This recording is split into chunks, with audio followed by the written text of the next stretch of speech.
Baba please please ఎలాగైనా ఈ exams లో పాస్ అయ్యేలాగా చూడు. ప్రతి థర్స్డే నీ గుడికి వస్తున్నాను, హుండీలో డబ్బులేస్తున్నాను. అలాంటిది నన్ను కాదని కనీసం నీకు నమస్కారం కూడా చేయని ఎవరినో టాపర్స్ చేస్తున్నావు. ఇది నీకు న్యాయమేనా బాబా? బాబోయ్, కొంచెం ఆలోచించు బాబా నా గురించి. ప్లీజ్ ఎగ్జామ్స్ లో పాస్ అయ్యేలాగా చూడు. నాకు తెలిసిన క్వశ్చన్సే వచ్చేలాగా చూడు బాబా. ప్లీజ్ బాబా. ఈ పూజలు చేసే టైంలో ఎగ్జామ్స్ కి ప్రిపేర్ అయి ఉంటే పాస్ అయ్యేదానివి కదా. నీకు అనవసరం. నా పూజ నా ఇష్టం. Don't insult my Baba, okay? నేను బాబాని అనట్లేదే, నిన్నంటున్నాను. నా విషయాలు నీకెందుకు?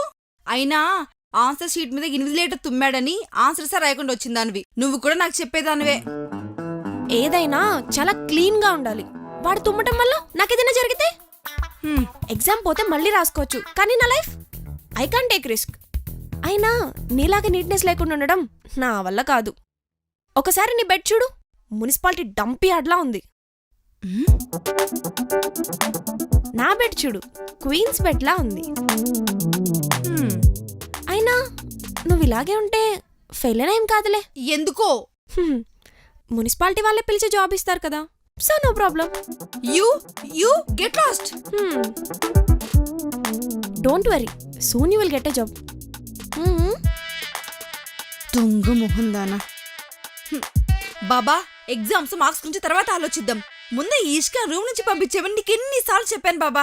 అయినా నువ్వు నా మ్యాటర్ చాలా లైట్ తీసుకున్నావు బాబా. దీన్ని ఓసిరి తట్టుకోలేకపోతున్నాను తెలుసా. పోనీ ఈ రూమ్ నుంచి నేనే వెళ్ళిపోదాం అనుకుంటే ఈ రూమ్ నాకు బాగా అచ్చొచ్చింది. 5 సబ్జెక్ట్స్ ఫెయిల్ అయిపోయేదాన్ని, 4 సబ్జెక్ట్సే ఫెయిల్ అయ్యాను. నీ ముందు చీటీలేస్తే నువ్వు కూడా ఈ రూమ్లోనే ఉండమని చెప్పావు. సరే నువ్వు చెప్పాక ఇంకేం చేస్తాను చెప్పు. ఏదో చేయి బాబా. సరే ఉంటాను, వెళ్ళొస్తాను. నేను చెప్పింది కొంచెం జాగ్రత్తగా ఆలోచించు బాబా ప్లీజ్, సరేనా?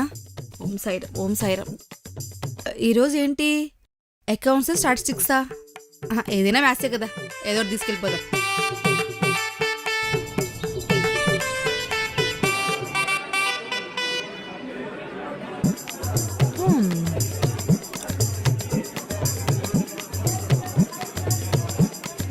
బాబోయ్, తింటవేంటి? సూపర్గా ఉంది ఈరోజు ఫ్రైడ్ రైస్.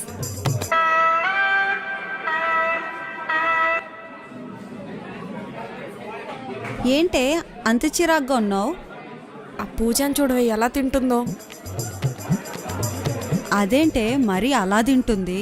నువ్వు దానికే అలా అంటున్నావు, నేను రోజు దాన్ని ఎలా భరిస్తున్నా అనుకుంటున్నావు?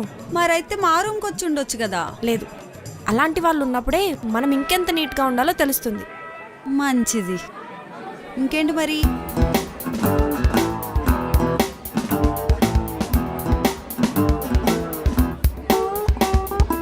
సరే, నాకు బస్కి టైం అవుతుంది. బాయ్. Okay okay bye.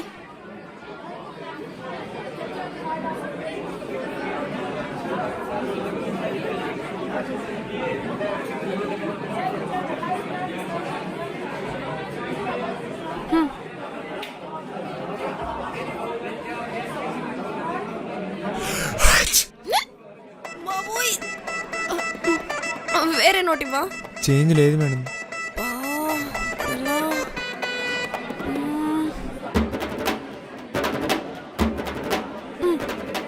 వెనకాల ఒక అమ్మాయి వస్తుంది కదా, తనకిచ్చి ఇష్క మర్చిపోయింది, తనకి ఇవ్వమని చెప్పు, సరేనా? ఎందుకు మేడం? ఏం లేదు, ఇస్తుందో లేదో టెస్ట్ చేద్దామని, సరేనా? Okay madam.